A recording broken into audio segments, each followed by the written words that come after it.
नमस्कार, मैं डॉक्टर अजीत भारती आज फिर आपके लिए हिंदी विषय के अंतर्गत पत्र लेखन का उदाहरण नंबर 7 लेकर आया हूँ। तो आज 7वें उदाहरण में है औपचारिक पत्र। तो इसका शीर्षक है पुस्तकालय खोलने के लिए पत्र। तो इसका सबसे पहले हम प्रश्न पढ़ लेते हैं, फिर इसको ठीक से समझकर उत्तर लिखेंगे।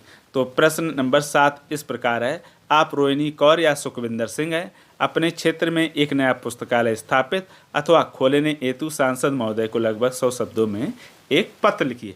तो सबसे पहले क्या करेंगे, पत्र को पढ़कर समझ लेते हैं और 3 बातें निकाल लेते हैं। कौन सी 3 है? एक तो ये पत्र कौन लिख रहा है, तो आप लिख रहे हैं रोहिणी कौर है या सुखविंदर सिंह, और ये किसको लिखना है, तो सांसद महोदय को, और इसका विषय क्या है, नया पुस्तकालय खोलने या स्थापित कराने हैं। ठीक, ये 3 बातें निकल आई, बस इसी पर तो पत्र लिखना है। इसके अलावा हमें किसी के बारे में नहीं सोचना है, तो इसलिए बहुत आसान है पत्र लिखना, आप चुटकियों में सीख जाओगे।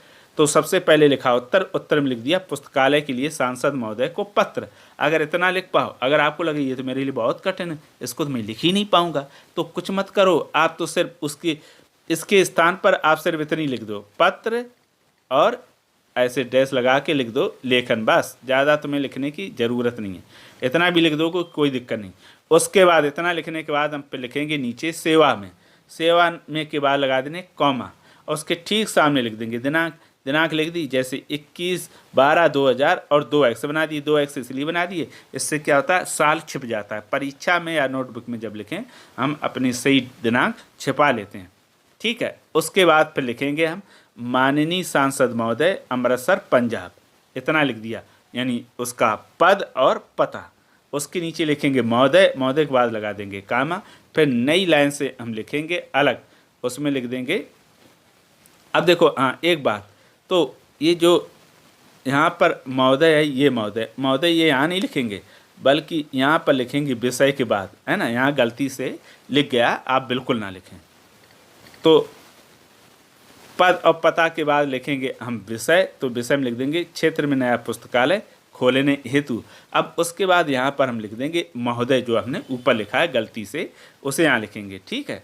फिर लिखेंगे उपर्युक्त विषय के संदर्भ में विनम्र निवेदन है कि, इतना तो आप रट लो, कोई भी औपचारिक पत्र हो सब में लिख दो। नाम रोहिणी कौर या सुखविंदर सिंह है, मैं गुरु नानक नगर अमृतसर में रहता हूँ।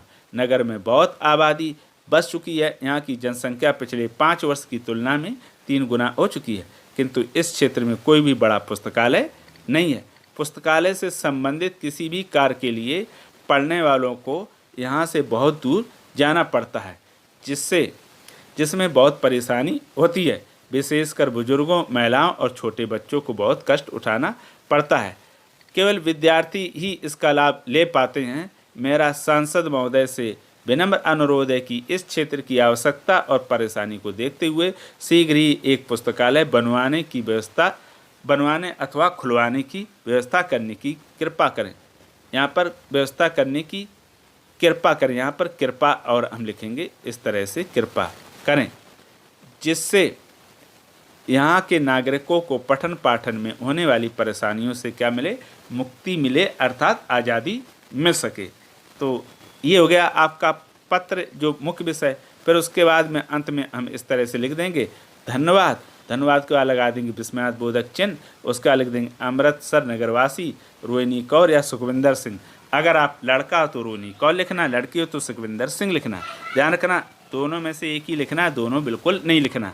तो ये हो गया आपका पत्र। अगर उसके बाद भी किसी प्रकार का कोई डाउट हो तो कमेंट करके हमें अवश्य बताइएगा, और इसके डिस्क्रिप्शन बॉक्स में 6 और जो पत्र के उदाहरण हैं उनकी भी लिंक मिल जाएगी, आप वहां जाकर उन्हें आसानी से सरल भाषा में समझ सकते हैं।